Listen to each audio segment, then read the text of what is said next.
Bonjour tout le monde. Comment vous êtes?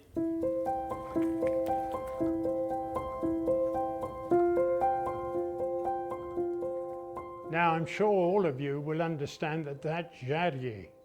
None of us who came from the country spoke any English. We were like friends, all of us in school, because we were all and had been occupied by this time for a long time.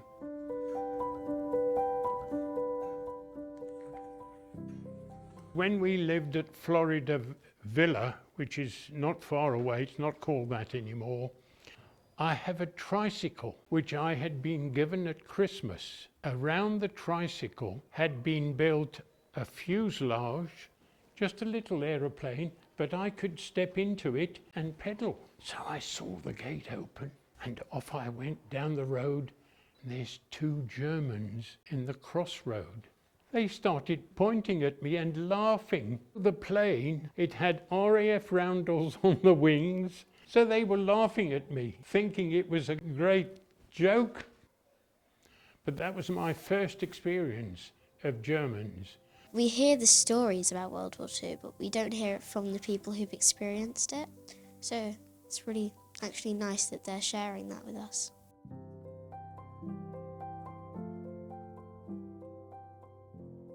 What did you usually eat during the war? Mum and Dad, they had a vegetable garden. They had chickens.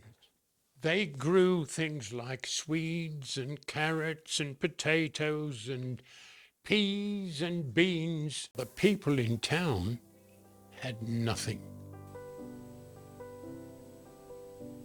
And for a great part of the war, a lot of the people in town were starving.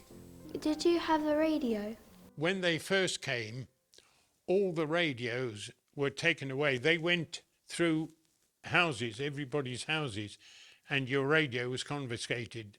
Alongside the big farm kitchen, we had a big fire. Underneath the carpet, on the right-hand side of the fire, was a small trapdoor, and that's where my parents hid the crystal set.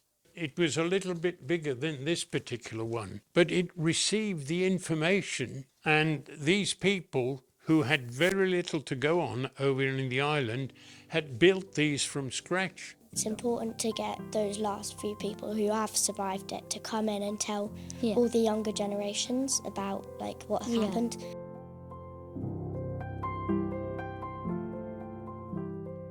What was it like to be liberated? A huge crowd of people, lots of kids of our age. It was the joy of the crowd. You felt uplifted. I think it's amazing that we can still hear about these types of things, and when they're gone, we can pass it down more to generations, so it will never be a story that's forgotten. How does it feel to know you've survived World War II? To think that I'm still here, I'm going to be 88 this year. I lived through it all, so it's a great privilege to still be here.